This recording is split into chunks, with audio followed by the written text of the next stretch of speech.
One summer morning in 1967, a battered American ship pulled into the port of Valletta. 6 days earlier, on the 8th of June, the USS Liberty had been attacked. A torpedo had blown a huge hole in the ship's side, leaving her lower decks flooded. Everybody in the space that I worked in died, except me. Lost too was some of America's most sensitive electronic intelligence equipment, because the Liberty was a spy ship. The Liberty should not have been there. It was no enemy that tried to sink the Liberty. It was America's ally, Israel, then fighting its Arab neighbors in the Six-Day War.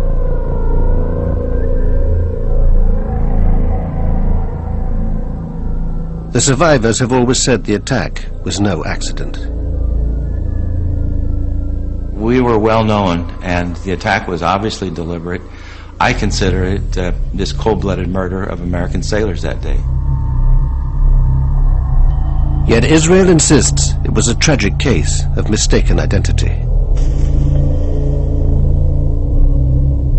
It's very embarrassing for a military force like the Israeli Defense Forces to make such a blunder, no doubt. But we admit our mistake. That does not mean that there was any intention or any conspiracy or anything of the sort.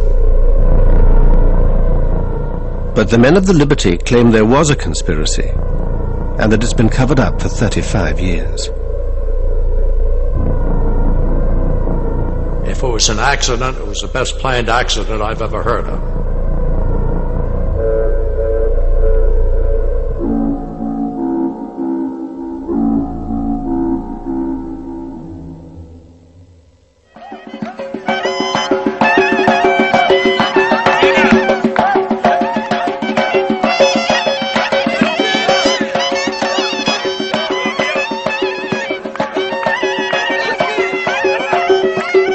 If Jews today can gather at their holiest site, the Wailing Wall, it's because the Six-Day War brought them control of Jerusalem's old city.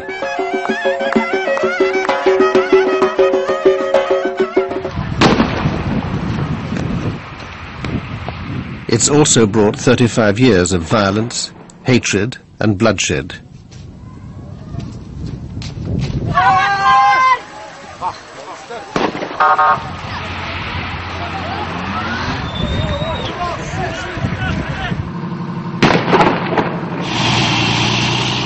Since 1967, Israel has become the dominant power in the Middle East, thanks to its alliance with the US. It was a turning point in our relationship with Israel. Up until that point, we had avoided being a major arms supplier to Israel.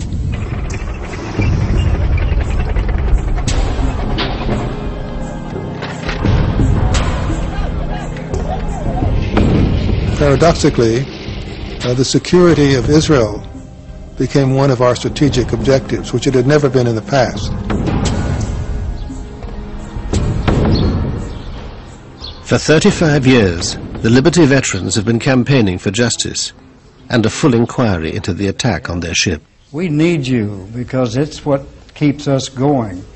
We can't do the things we want to do without your help. We have never learned why it happened that day, why the ravage of war came in our way. We lost our husbands, sons, and friends, and there is no hope our hearts will mend. Oh, the liberty. For many young men in mid-60s America, joining the Navy was a good alternative to Army service.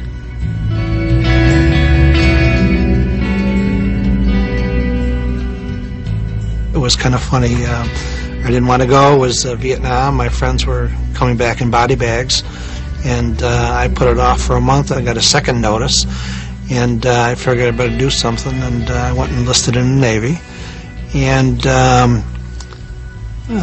went into the Navy and 13 weeks later after boot camp, I got onto the USS Liberty. Rankowski didn't yet know it, but the Liberty would also be on her way to war. While America was distracted by Vietnam, the Soviet Union was extending its influence in the Middle East.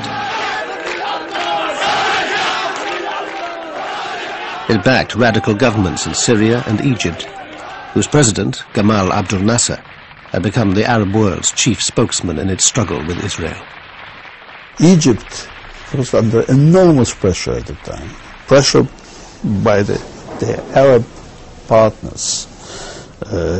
I remember the Jordanians calling President Nasser and telling him, "You are only bragging, you are not doing anything, you are letting down your Syrian allies," and things like that. And they saw it as a necessity to do something to help.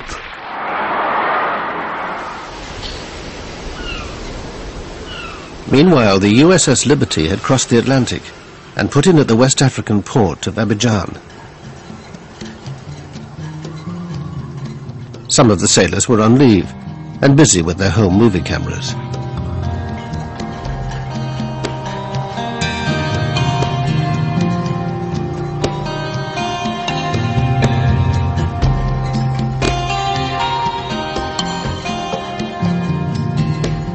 The Liberty was an unarmed ship designed to listen in on electronic communications and pass intelligence on to the highest levels of the US government.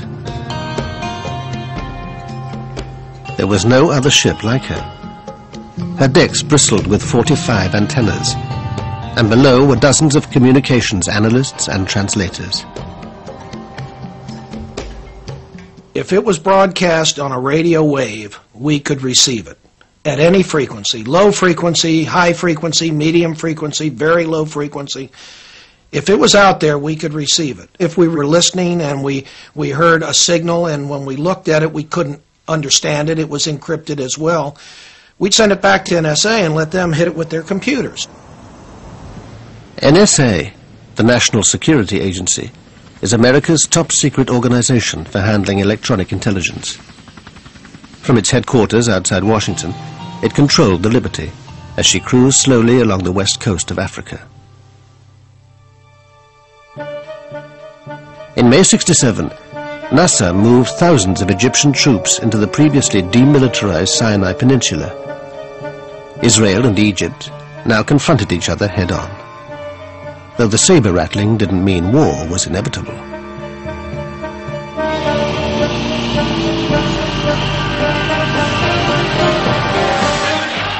Then Nasser raised the stakes. He closed the Straits of Tiran, cutting off the Israeli port of Eilat. Israel saw this as an act of war and began to mobilize. In fact, Hawks and the Israeli government had been waiting for a showdown with the Arabs. Both sides now prepared for war. Soon to be caught up in this was the USS Liberty.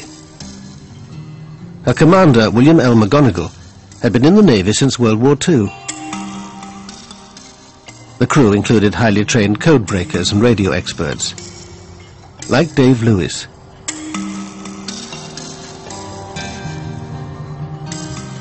I was the research officer on the research ship. The commanding officer drove the ship, the executive officer was his assistant, and I was in charge of the 195 security group personnel. We were sent around the world wherever there might be a hot spot to see if we could determine what was going on and if the United States desired any intervention of any sort. Life aboard the USS Liberty was like no other naval life. And in the 1960s, ships of that ilk operated independently. The commanding officer of the USS America, which was the flagship of the Sixth Fleet, didn't keep track of a ship that was sailing all by itself. When we were off duty, when the sailors were off duty, we went up topside and sunbathed. I mean, we wore pressed, starched, creased uniforms and spit shine shoes, and our fingernails were never dirty. I mean, we were slick. McGonigal, he was a terrific person. We always on Sunday had a cookout on the fantail of the ship.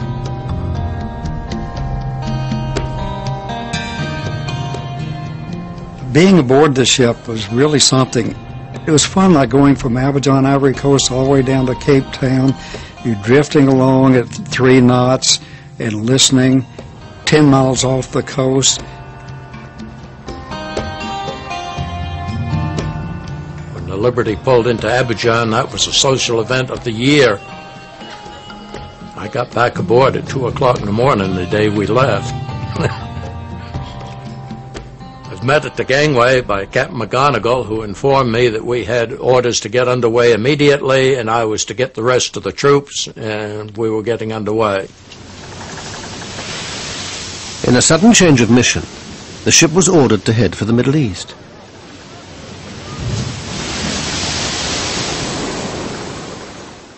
"5,000 miles away in Washington, Israel's hardline spy master, Meir Amit, was making a secret visit to his friends in the CIA and the Pentagon. Amit's key meeting was with Robert McNamara, the U.S. Secretary of Defense. Amit wanted to know whether the Americans would back Israel if it struck the first blow. But the two men have very different memories of their encounter. I told him, look, we don't want even one soldier from you. All what we want from you to stop the Russian coming into the arena, and number 2, to help us after the war. So when I finished, he asked me 2 questions. 1, how long it will take? I said 1 week. How many casualties? I told him less than the War of Independence. So I asked him, Mr. Secretary, what do you advise to me? Can I go home now or stay here until things will clear up? He said, no, you go home, your place is there now. I drew the conclusion that it was a green light. Absolutely not. Because at that point, President Johnson and I and Dean Rusk had fully agreed that we must keep the U.S. in a position where if Israel called on us for military assistance to turn back the attack by Egypt and possibly turn back an attack by Egypt with the support of the Soviet Union, we had to be in a position that we could obtain the support of the American people and the Congress for applying military force in support of Israel. And we would not have that support if Israel had attacked Egypt. So our position was, no, don't initiate the attack. And I have no basis for believing that the Israeli you spoke of received any other indication from me than that. That same night, a young NSA linguist named Alan Blue was suddenly dispatched to join the Liberty. He was called in the middle of the night, around 2 o'clock in the morning, and he left the house. He went to NSA, and at noon the next day, he was on a plane to Rota, Spain. I'd never seen him that way. He was almost teary. He clung to me like he didn't when he had taken prior trips. Alan Blue met the ship at the Spanish port of Rota. By now, the crew had been told they were heading for the Gaza Strip. We knew that from the daily news that the Arab-Israeli situation was getting more and more hostile. That so far there was no war, but it looked to anybody who read the newspapers that there would soon be a war, and so we were sent out there, obviously, to listen to what was going on. Early on the morning of Monday, the 5th of June, Israel went to war. Its planes pounded airfields in Sinai and the Suez Canal zone, destroying most of Egypt's air force. These are the original shots taken by the gun cameras during the attacks on the Arab airfields.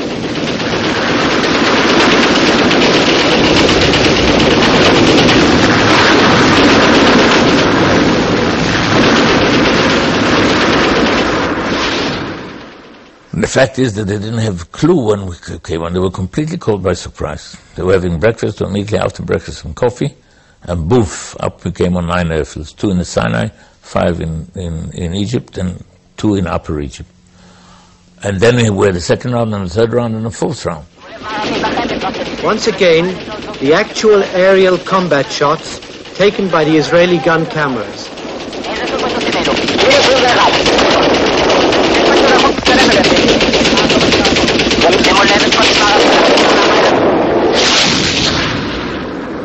Meanwhile, the Soviet Union was boosting its military presence near the war zone.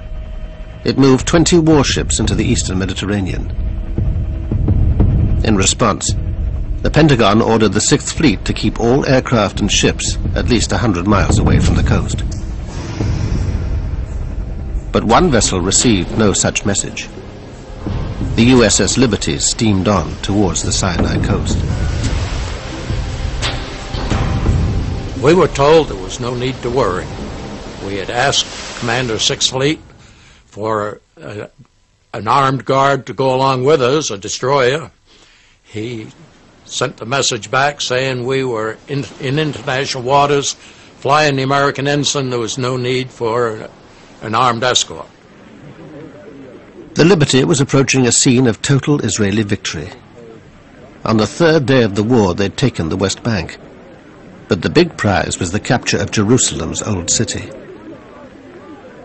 I was elated when I heard it. Jerusalem, every Jew prays, I think, every day, next year in Jerusalem. That evening, the Liberty arrived at her destination, off the Sinai coast.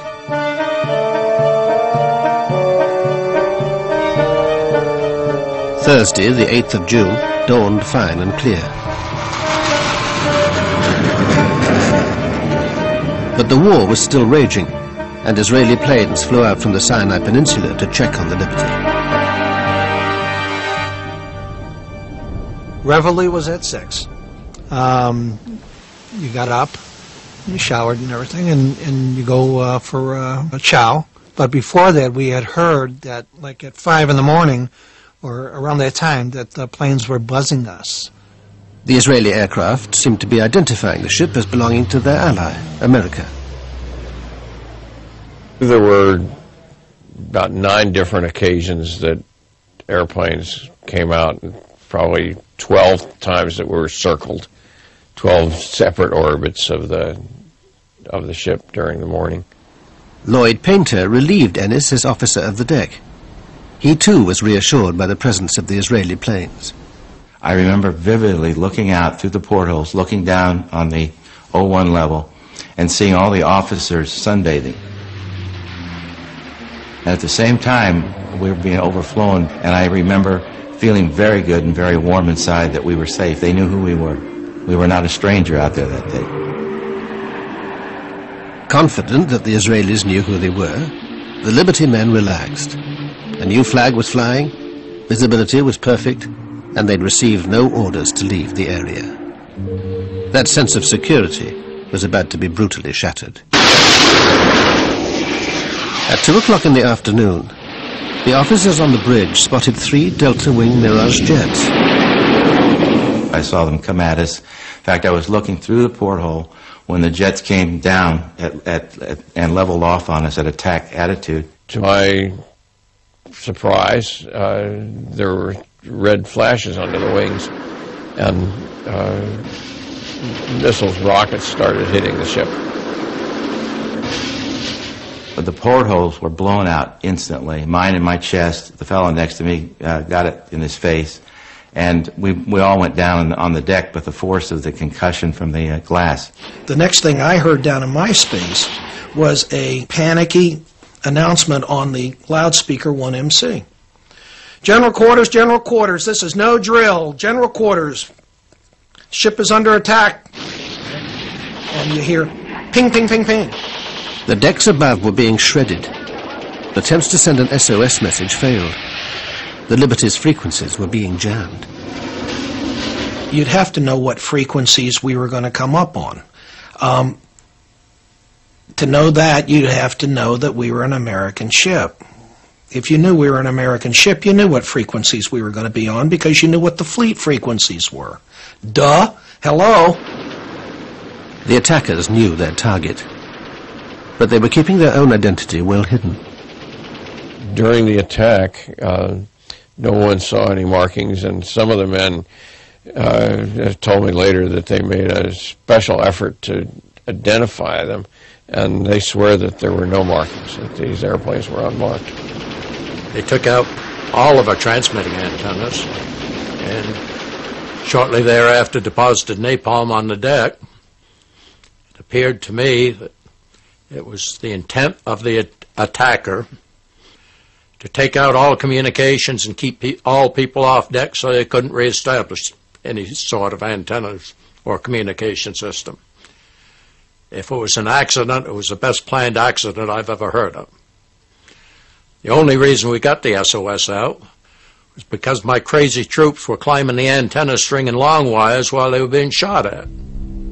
At the end of the air attack, 8 men were dead and 75 injured. But the worst was yet to come. We immediately cast off our lines and rushed out. I at least didn't know why. The sea was very calm and a bright day. I think it was around midday, or maybe a little before that, but around midday. And only on the way we were told there was an unknown vessel to the south of us, or southwest of us, and we sped over in that direction. Very soon we did see a ship, clearly a naval vessel. The last thing I remember is the captain on the intercom system saying, "Stand by for torpedo attack, starboard side." Down below the waterline, the men in the engine room got ready to die. Torpedo's coming in, it's going to open that boiler up, and you're going to die instantly. It's going to be like an atomic bomb, because that cold water hits that boiler, it's operating at full, there's just no hope. So all of us 19-year-olds, the best place to be is right there. You're going to get it, you're going to give it up right then and there. So torpedo attack, we waited, and they said it went by. And this went on like 4 different times. The torpedo is simply dropped into the water. You lose sight of it for a minute, and then you see the wake, and it was going straight for the ship, and we were sure that our torpedo was the one that hit. It hit, and it lifted the ship right out of the water and put it down, and we started to list 10 degrees. But it was a slow list, and it was going. And I said, my God, we're going to flip over. I was one of the fortunate ones. A temporary bulkhead wrapped itself around me, and the heat of the torpedo exploded all of the paint onto my skin. So I was black, but it was all superficial. Lost both eardrums, got my eyes burnt a little, but I survived. Almost all of the troops within 20 feet of me were killed instantly. We just went back to work and prayed that this thing was not going to flip over or was going to go down, and it didn't. That's about it for now. The Liberty was now paralyzed, her power and steering control lost. But her desperate SOS message had been picked up by the American 6th Fleet, 500 miles away off Crete. Retaliation was ordered for the attack. On the USS America, 2 bombers were readied while their fighter escort was launched. Those aircraft were brought forward, and I believe they were launched before we went into Condition November. Condition November meant that nuclear-armed A-4 bombers were to be used.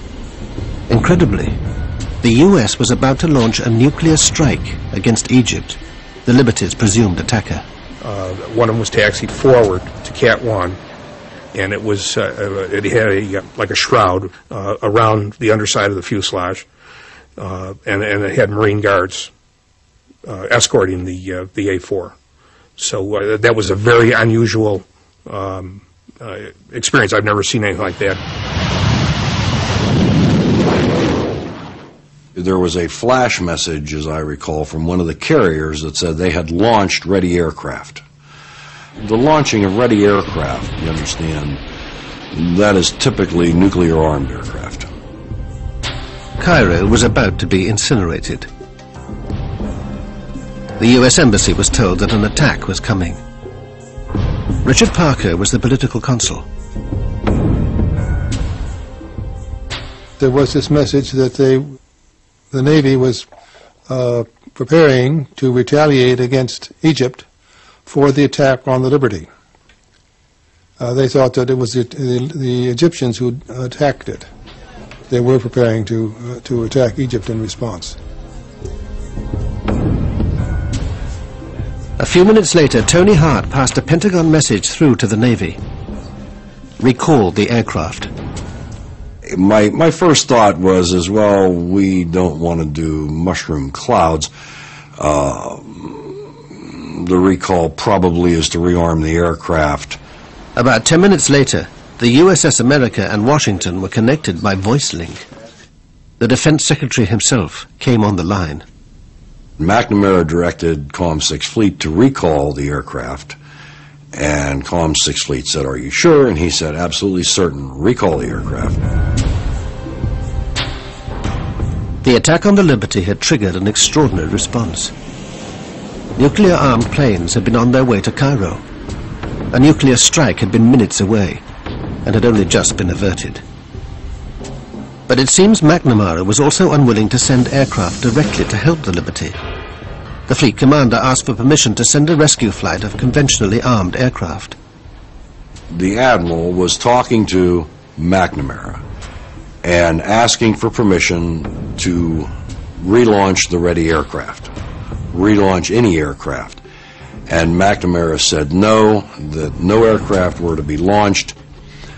McNamara is the boss, you know. He doesn't have to explain why he says what he says.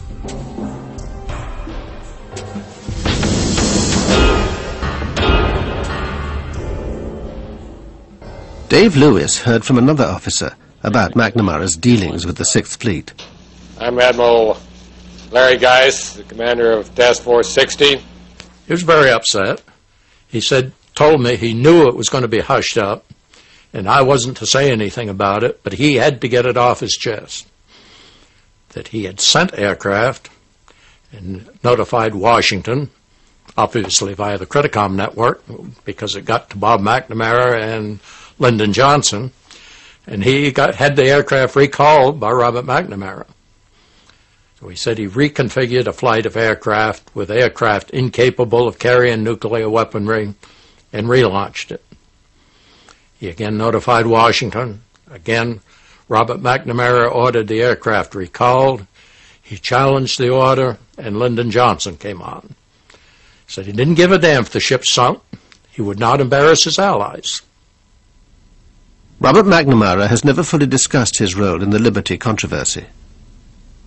You recalled planes sent to rescue the Liberty. I'm absolutely certain that's false. You didn't send a signal to the 6th Fleet? Absolutely not. I don't know what the hell happened, and I haven't taken time to find out. But there are all of these claims that we sent planes, the planes were going out and we turned them around, and that we intentionally allowed the Israelis to sink the Liberty. I know nothing about it. While the 6th Fleet was launching and recalling its aircraft, the Liberty was still under attack by the Israeli torpedo boats. You could see these machine gun bullets going through and ricocheting off all the metal that was down there. And actually, some were going into the boiler. They're trying to explode the boiler, and they knew what they were doing. We basically were dead in the water. The word came down, prepare to abandon ship. That meant prepare only, go up and get ready, get near the life rafts. Well, I went up first, popped the hatch, looked out for the life rafts. They were either gone or burning. And at the same moment, I looked to the stern of the ship, and I saw one of the torpedo boats methodically machine gunning one of our life rafts. that had floated back. We cut the life rafts loose because they were burning or had been damaged. And they floated back behind us, and he was machine gunning the life raft. And I knew that had there been anyone in there, they certainly wouldn't be alive. It happened so fast, it didn't seem real. None of the attacks seemed real to me. I was bewildered. I couldn't understand why they would do it to us. I just didn't understand a thing at that point. These guys didn't die for anything, they just died. They were slaughtered for nothing.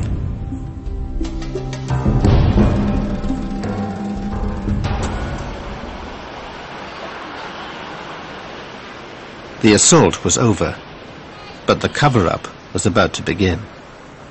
At 4 o'clock, the American naval attaché in Tel Aviv heard from the Defense Ministry that a ship had been attacked, in error. The American embassy immediately reported back to the State Department in Washington. I was the first one that got the word, and my immediate reaction was it could not have been an accident. Shortly before 10 in the morning, Washington time, the news was passed on to President Johnson. He was rather inclined to agree with my view was that it had to have been an intended attack. Johnson's belief that the attack was deliberate is preserved in the minutes of a White House meeting the following day. Also present was the CIA Director, Richard Helms. And I know that for the first 24 hours, the President was furious that something like this had gone on. Whatever Johnson's inner circle thought privately, officially they accepted Israel's apologies and its explanation. Everybody seemed to be a little appalled at the Israelis, but this was not reflected in the public positions that the collective group had outside that room. And I think we were overprotective of the Israelis at that point. I think the feeling was that the pressure, political pressure, would be too much, and they were just going to let it go. That and thought maybe it would just go away. As a matter of fact, he said to me, standing in the cabinet room one day, "Have you looked at the New York Times? The attack on that American ship is on page 29, when it should have been on the front page." And then I guess various people got at him and so forth, and he changed his mind. But I don't think he changed his mind, he just changed his actions. President Johnson's public stance allowed Israel also to cover up the attack. Israel has always maintained that it was a series of mistakes. None of the former fighter pilots would agree to speak, but one of the torpedo boat sailors gave us his account. We were inexperienced at the time. We were probably a little trigger happy, and it was a war zone. No one should have been there, and anybody who is there is doing it at his own risk. Israel admits the reconnaissance planes had identified the Liberty during the morning. The Air Force notified Naval HQ in Haifa, where the ship's position was marked on a combat information map. Later that morning, Navy HQ received reports of the Sinai coast being shelled from the sea. But by this time, say the Israelis, the Liberty had been erased from their naval map. When the patrol boats went to find the source of the alleged shelling, the only ship they found there was the Liberty. Then the patrol boats misread the mystery ship's speed on their radar. They thought it was making 28 knots, so could only be an enemy warship. The way you do it is by taking the direction and distance from the radar to the target on the radar screen. And if you do it for a short period, for just several minutes, the differences in the speed can be fantastic. Anything between going backwards and 30 knots forward. So that's a very normal mistake. And so the Air Force was summoned to catch the fast-moving target. Then, says Israel, the sailors made another fatal mistake, confusing the ship with the El Qusair, an Egyptian transport vessel half the Liberty's size.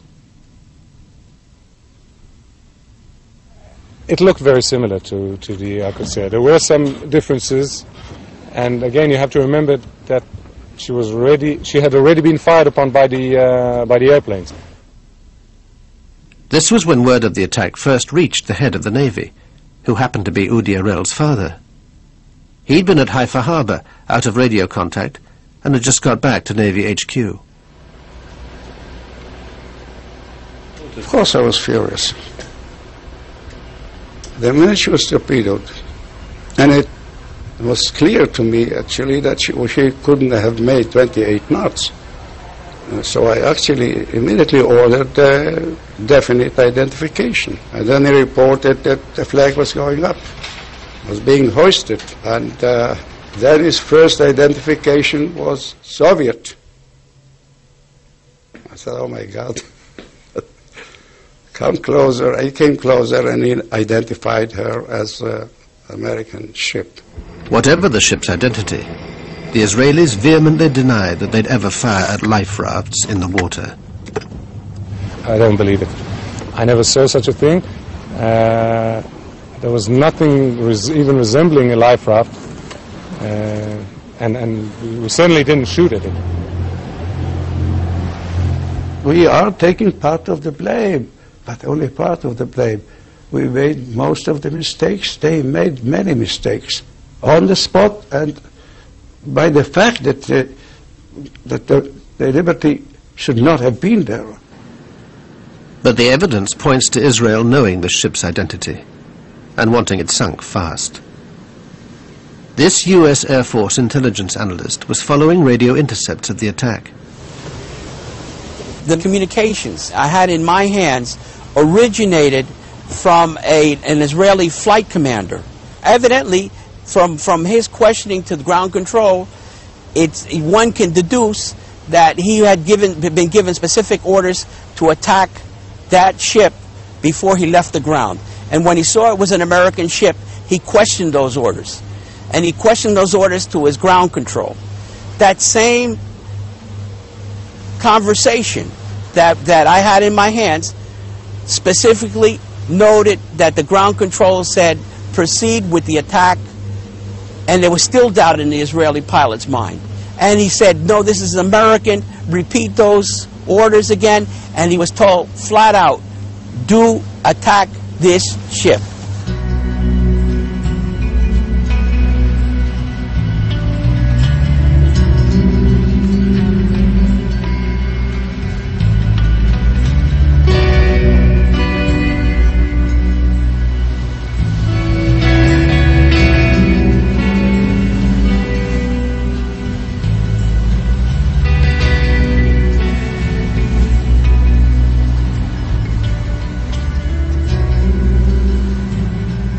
That night was a very long night.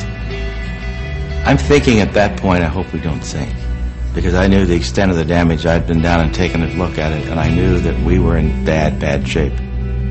We had a lot of dead folks, a lot of gravely wounded folks on that ship, including the captain, who toward the end of the shift, toward the end of the 15 hours, had regained consciousness and was sitting up in his chair, but not saying much, just sat. Help was finally on its way. Ships from the 6th Fleet were steaming towards the Liberty and would reach her the next morning. It was quite a sight to see so much of a flotilla there, the carriers. We looked and we said, God, what a flotilla. Where the hell were you? Why didn't you come? And I mean, everybody aboard the ship said the same thing. The Liberty was now heading to Malta for emergency repairs. An important visitor was helicoptered aboard. Admiral Isaac Kidd was leading a naval inquiry into the attack. His behavior surprised the sailors.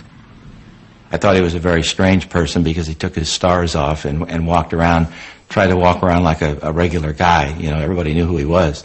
But I thought that was rather strange. I didn't buy into that one real easy. He took his eagles off, and he says, well, guys, he says, you just pretend that I'm one of you guys now. Tell me all about it. So they told what they seen in that, and after a while, he put his pins back on, and he says, I don't want you guys talking about this at all to anybody, your shipmates. Don't be giving any interviews here while we're in Malta. He says, anything that has to be told through your division officer, through your captain, don't be talking to your family about it. I mean, he was very specific. By this time, all the injured men had been taken aboard the rescue ships. I remember being hauled up into that helicopter in a basket that had been wrapped tightly around me from head to toe. The corpsman, not knowing which end was up, sat on my head all the way back. And all I could think of was what an ignominious way to die after having survived a torpedo attack.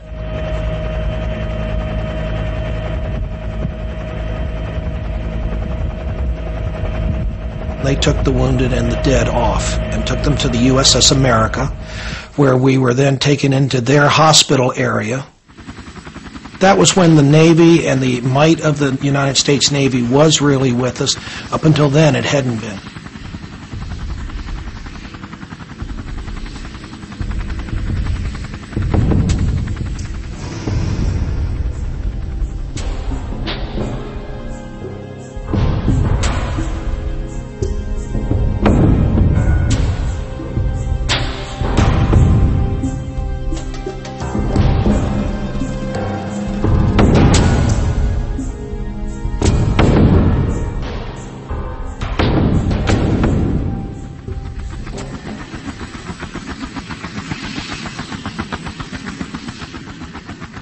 An unarmed American ship had been attacked by Israeli planes and boats. 34 sailors were dead, and the U.S. had done nothing to help. For the first time in 35 years, we can explain why. The theories cast light on the tangled web of American-Israeli relations. Some people suspect the ship might have been overhearing information on Israeli operations in the Sinai. I think they intended to attack the ship. Exactly why they wanted to, I'm not sure.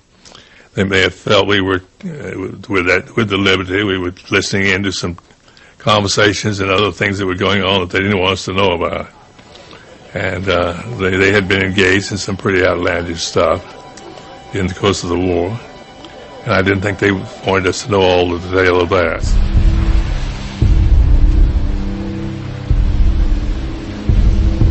I don't think that we would have cared. America was not an enemy. There was nothing they could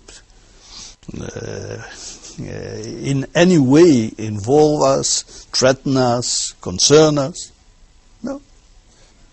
I don't even know what were the task of the Liberty. What the purpose? To find out how the war was going on? I don't know.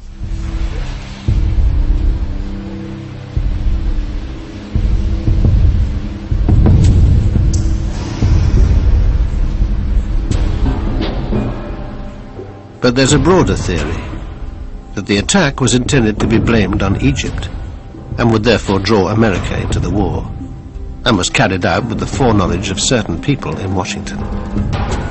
The Liberty's captain had always suspected this was the case. In 1997, at Arlington Cemetery, he broke his 30-year silence.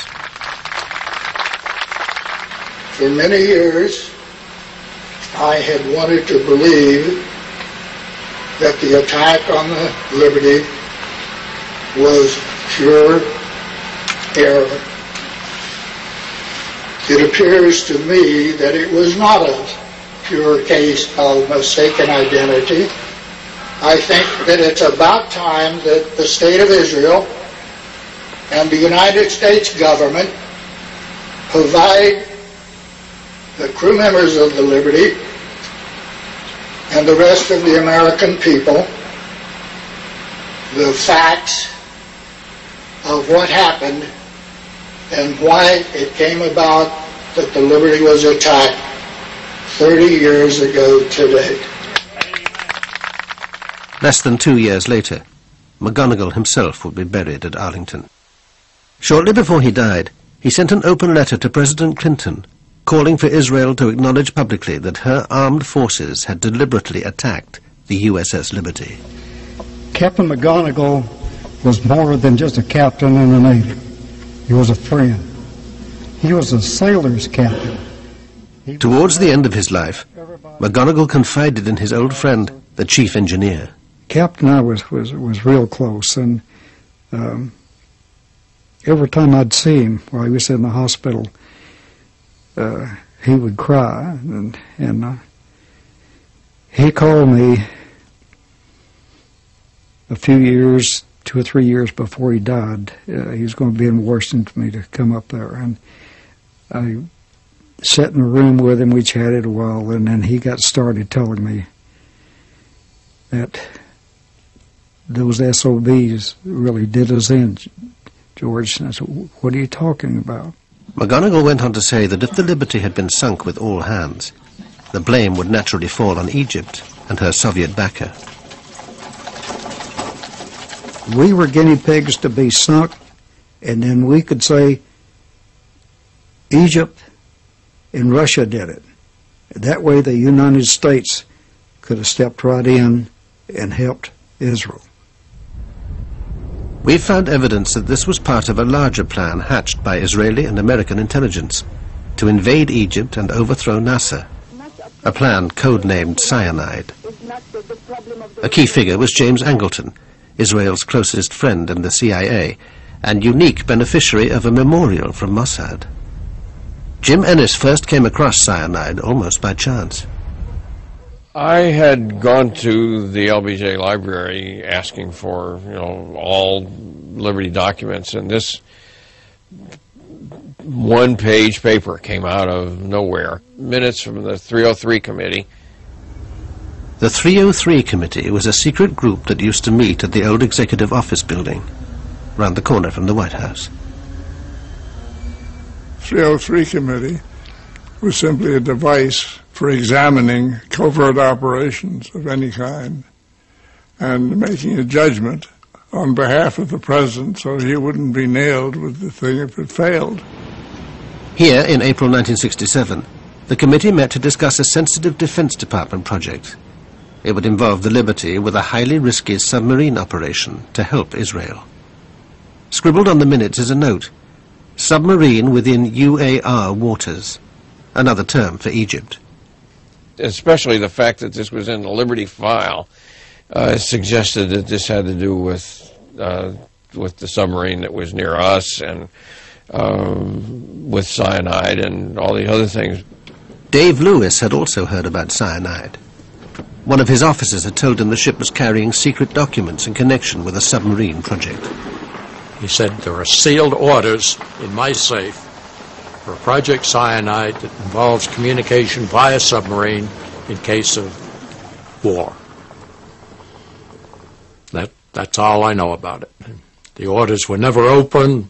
When the attack took place, there wasn't time. So I don't know what they said. What connection could this mysterious submarine have had with the Liberty? And why was it being discussed a full 2 months in advance of the war? The operation is still so sensitive that we could get no comment from US or Israeli intelligence. Operation Sinai. If I heard about it, I heard so. What was it?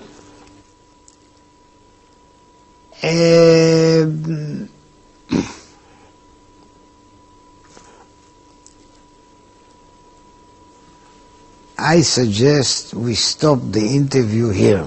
What do you say? Why you want it? Why would you not be able to speak about Operation Cyanide? It's 34 years since.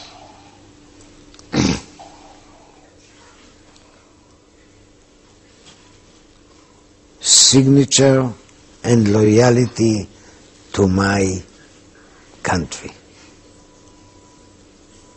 Is it very sensitive? I'm built so, and I know exactly what I'm able to tell you, and I know exactly where I stop. And here I stop. Operation Cyanide was a joint Israeli-American venture using submarines and other covert-type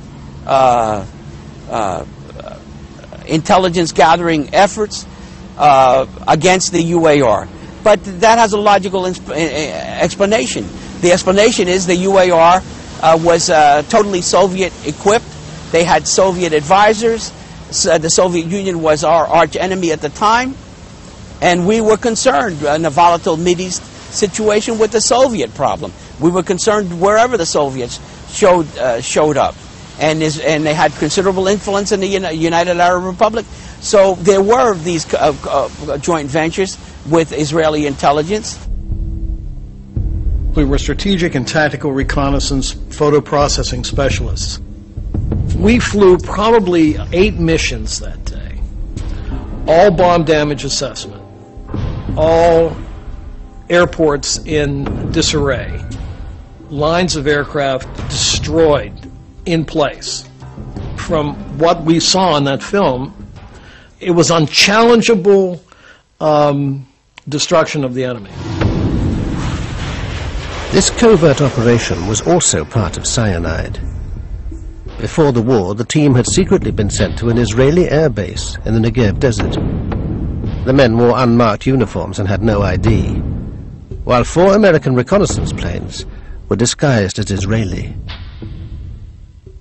There was a hurry-up paint job done to the aircraft to identify them as Israeli aircraft, so that they would be in conformance with normal Israeli markings. No, not one single word of it is true.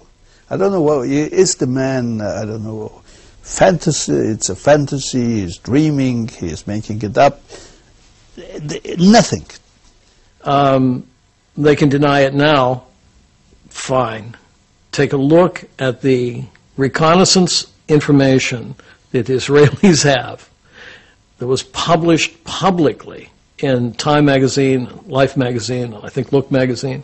That was our work.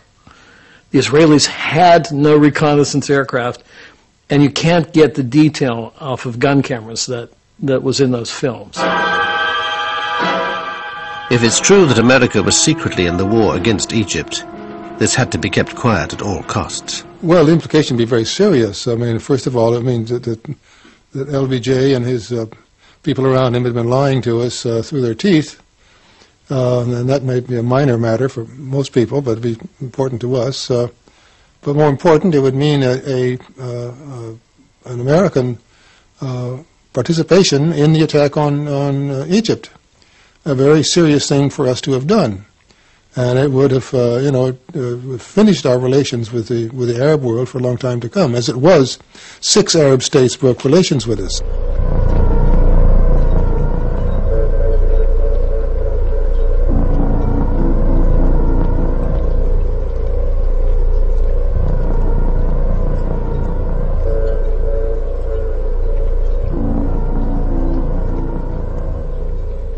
Whatever lies behind the attack, the human tragedy was that 34 young men were dead. Most were killed below decks, and their remains could only be removed when the Liberty finally arrived at Malta. By then, the bodies of 5 others had drifted out of the hole.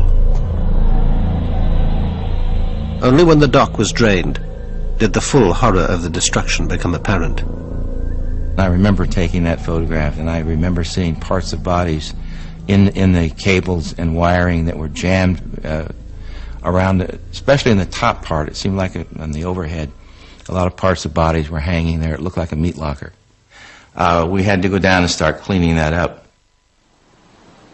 One of the men killed was Alan Blue, the NSA linguist so suddenly sent abroad.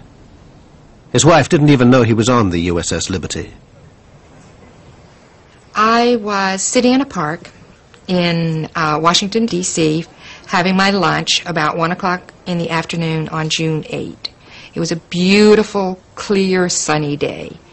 And about 15-20 feet away from me, someone had a radio. Administration handling of the June Arab-Israeli war crisis. And I overheard this report on their radio that an American ship had been attacked in the Mediterranean. And my heart sank. Even though I did not know he was on that ship, I was still very frightened. I picked up my lunch I went inside to my office. I called NSA, and they said, yes, we've been looking for you.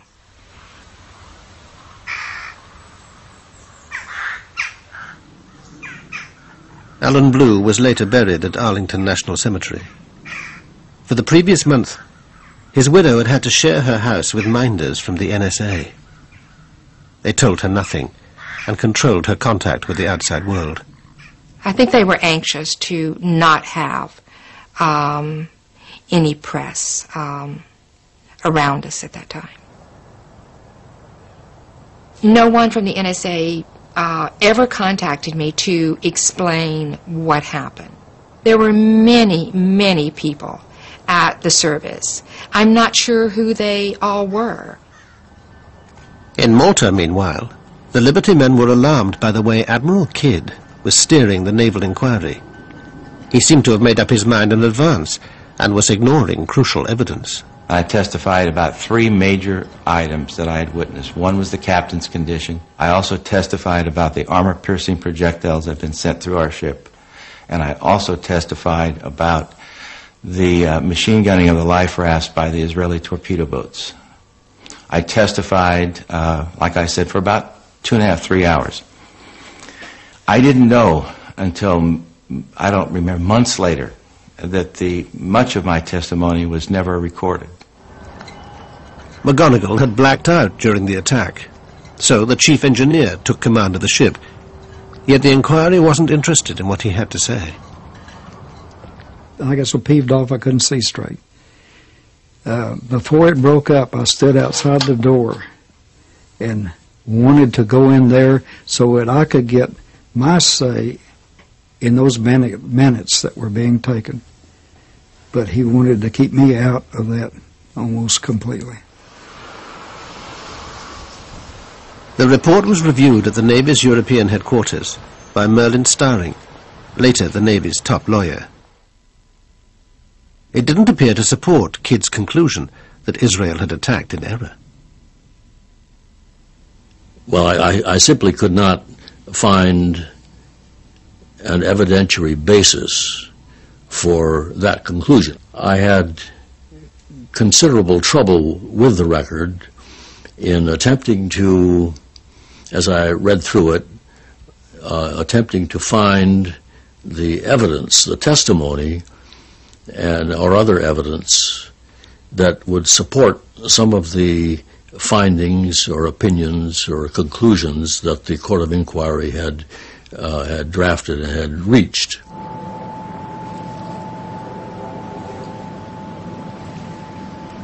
Today, even after 35 years, the Liberty incident remains so sensitive that the U.S. Navy refuses to comment on it.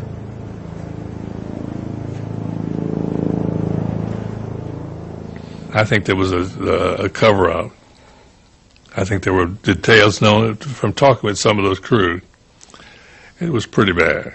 How can my personal view be other than my American view, which was that they intended to attack this ship, and there's no excuse that can be found for their saying that this was just a mistake? Most importantly, President Johnson, like Richard Helms, would also have been getting the radio intercepts. It's like a cable or a telex, right, that was sent to all the intelligence agencies and to the White House at the same time, because it was an American ship being attacked by a friendly power. Anything that's inimical and dangerous to the United States that the president has to see on a near real-time basis, he has to receive it. Did Johnson order a cover-up?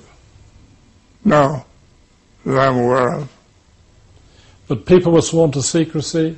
The naval inquiry is regarded by many as incomplete. You ask McNamara about those questions. I'm not going to answer those.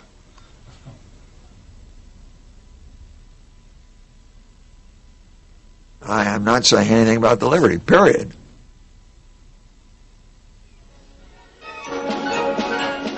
In Israel, it was soon business as usual.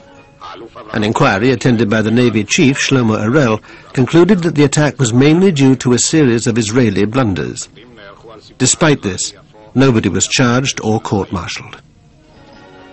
They didn't find anyone guilty of committing any crime or negligence or whatever. But this is, I don't want to make apologies for that, because it was outside my jurisdiction.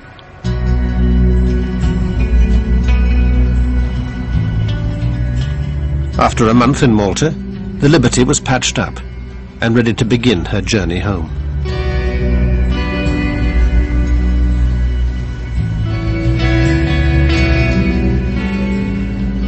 It was pretty eerie because we had to stand watches different times down where the torpedo had hit. We had to check for leaks, and you could smell the fuel oil, and it was so eerie. You know, your shipmates were just down there, and you'd swear that they were talking to you.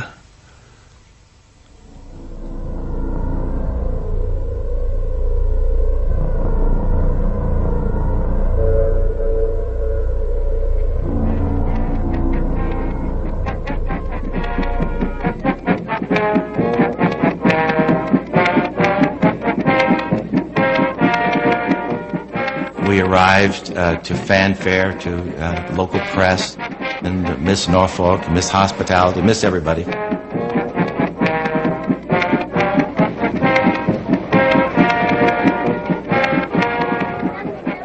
Anyway, they got us in and got us tied up, and all inside was nothing but just shell of a ship. Nothing was left.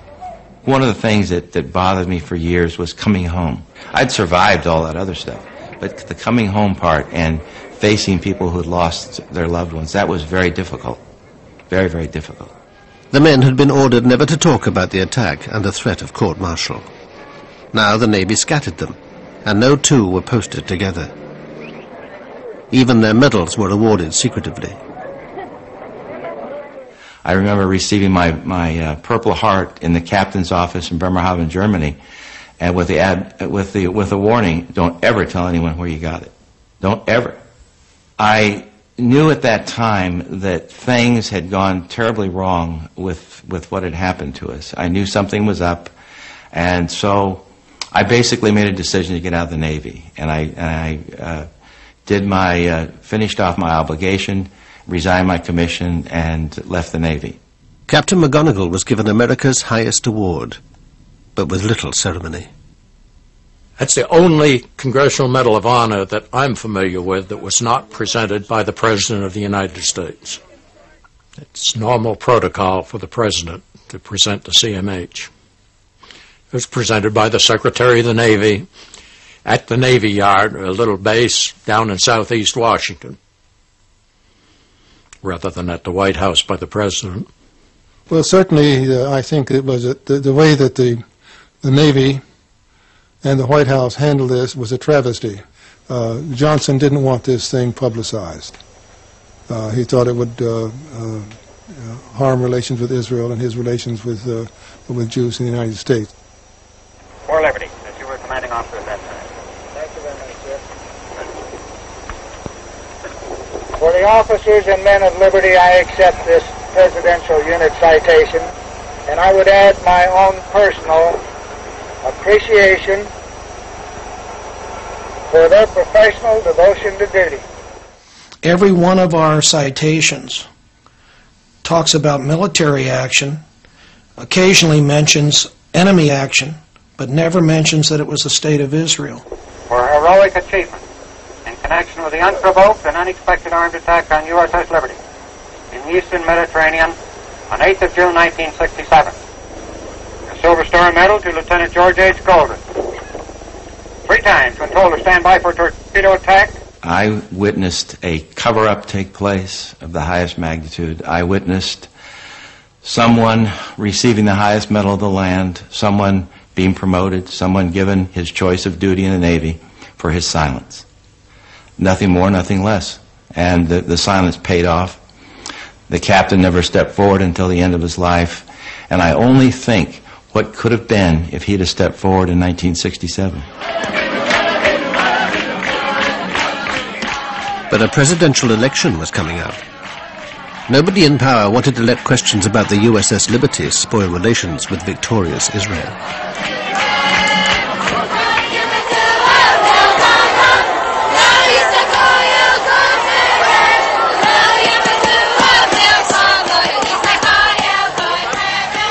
I think it should have caused more of a problem than it did. We went on in official reactions to each other, and we renewed our old friendships. Considered we really ignored it for all practical purposes, and we shouldn't have. It was a very bad thing.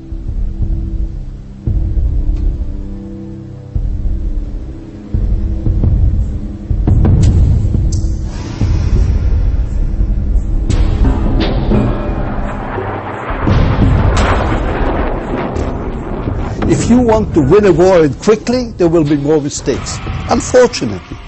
But the result of those mistakes is that you have won the war in 6 days. So this is the price you have to pay. Unfortunately, the price in this case, one of the prices, was the Liberty ship. Israel today still occupies the conquered Palestinian territories, thanks to continued U.S. support. The war of only 6 days has left a painful legacy of suspicion, suffering, and sorrow.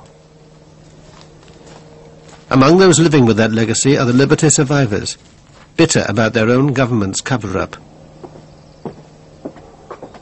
Jim Ennis spent years trying to find out what had really happened. This book will be with me as long as I'm here.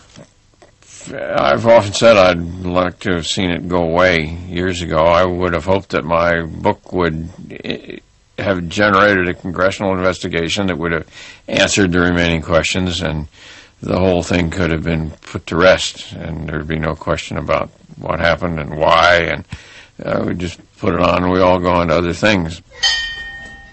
Jerry Goss, Petty Officer. Melvin Smith, Chief Petty Officer. Carl Noah, Seaman. John Spicer, Petty Officer. Gary Blanchard, Seaman. Alan Blue, Civilian. Jerry Converse, Petty Officer.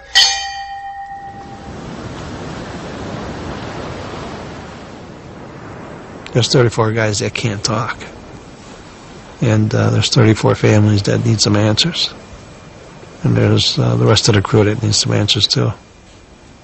I really don't have any malice against the guys who pulled the triggers, because they were the guys that were given orders, do it, because if you don't do it, you're going to be in a lot of trouble. I would like to meet those guys and see what they've had to say to me.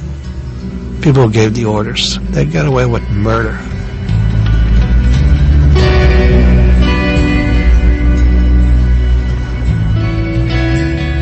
The BBC 4 Zone returns to BBC 2 next Tuesday with a profile of the influential advertising agency that included Charles Saatchi, Alan Parker and David Putnam, the man from the agency 11:20 next week.